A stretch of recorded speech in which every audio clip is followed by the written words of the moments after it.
So we've got our guiding principle of build men, but what is it that we're actually going to do with it? What is it that we're actually going to talk about on this podcast? Welcome to the Altered Call podcast. My name is Alex Pillischafske. I want to thank you for joining me on these introductory episodes. I hope that you enjoy this overview of the material coming soon. There's a lot of advice out there for men right now, and very little of it rings true to me. Most of it seems to be centered around a host who has a projection of manhood in their mind that they want everyone to strive towards. And that's fine, if you assume that all men should look the same at the end of the day. But that's the part that doesn't make sense. All men are unique. All men are different. Why should they all look the same? And why should we even consider going down the path of self-improvement if all that does is change us into someone else? I can't tell you what to do. I can't tell you how you should grow and develop, or at what pace, or in what areas. These are questions for you and God to solve on your own. God made you unique, with a combination of skills, passions, obstacles, and opportunities that have never happened before and will never happen again in human history. People are too dynamic for simple answers, and I have no intention of giving you any. What I offer instead is a unique perspective, tools that will help you face these questions on your own, and support for when it all feels like too much. I believe that Christian men have a unique opportunity right now to shine God's glory in a world that is ready to dismiss and marginalize manhood at every turn. I was speaking with one of my friends last night in small group. He had converted to Christianity a couple months ago in a moment of crisis, and he was feeling bad that he hadn't voluntarily chosen to convert sooner. I asked him to think back. I said, 6 months ago, what did you think a Christian man was?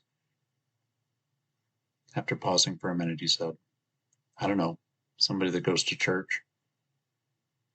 Well, that's why he didn't convert sooner. He had never seen a compelling reason to do it. If Christian men are simply people that go to church, why would you want to be one? The path that I have put him on since, and the path that I am hoping that you will join me on going forward, is this. Be brutally honest about your priorities. I call this the discipleship path. Find your unique calling and leverage that calling to find an area where you shine like the sun, because God made you awesome and now you are reflecting His glory for all to see. I have had the privilege to meet several of these people over the years. They draw people in, and then they point them towards higher things. It's awesome. This path doesn't require that you change the world in any noticeable way, or that you become famous to spread the message. Simply be you, humble, content, and leveraging the tools that you have to help realize God's kingdom. I came up with a thought experiment the other day that I think helps to put this in perspective. Let's pretend that nothing in your life mattered. You could do whatever you want, and it would have no impact on God's plan. Except He wanted you to flip a particular light switch at a particular time. No one will ever know that you did it, and you will never know why it's important. Would that be enough for you? Now, I definitely think that things are more complicated than this. But ultimately, if that is God's will for me, what right do I have to complain or to judge it? Instead, what I need to be doing is figuring out how to be at that light switch at that time, ready to go. I believe that some people will be equipped to change the world. I believe that some people's faithful service will go entirely unnoticed.